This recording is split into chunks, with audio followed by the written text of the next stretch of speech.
शिवसेना उद्धव बाळासाहेब ठाकरे पक्षाचे माजी खासदार विनायक राऊत अडचणीमध्ये सापडलेले आहेत। विनायक राऊत तसंच त्यांचा मुलगा नगरसेवक गीतेश राऊत यांच्यावर कौटुंबिक हिंसाचाराचा गुन्हा दाखल करण्यात आलाय। धक्कादायक म्हणजे सून गिरिजा यांनी ठाण्याच्या कापूरबावडी पोलीस स्थानकामध्ये ही तक्रार दाखल केली आहे। राऊत कुटुंबानं शारीरिक, मानसिक आणि भावनिक छळ केल्याचं गिरिजा राऊत यांनी आपल्या पोलिसांना दिलेल्या तक्रारीमध्ये म्हटलंय। राऊत कुटुंबासोबत फिरोज बाबा आणि काझी बाबा विरोधात देखील गुन्हा दाखल करण्यात आलाय।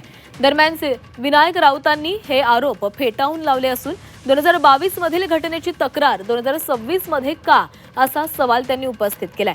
गिरिजानं दरमहा 5 लाख घर कार मागितली होती असा दावाही त्यांच्याकडून करण्यात आलाय। गिरिजा विरोधात कोर्टात जाणार असल्याचंही विनायक राऊतांनी सांगितलं।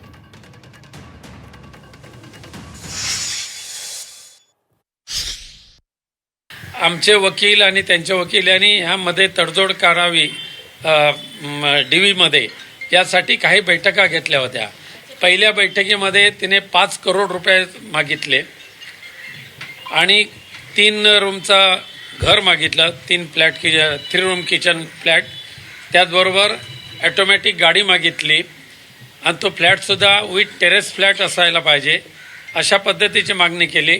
दरमहा 2 लाख रुपये त्याशिवाय खर्चाला मिळाले पाहिजे अशी मागणी केली होती।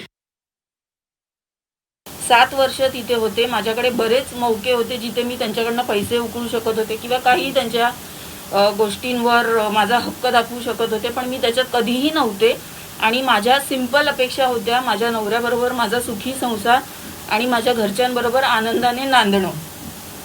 ते त्यांनी न देता इतर गोष्टीत मला भरीस पाडून मला वेगवेगळ्या तऱ्हेने छळून माझं अपमानित असं घाणेरडं आयुष्य त्यांनी माझं केलं।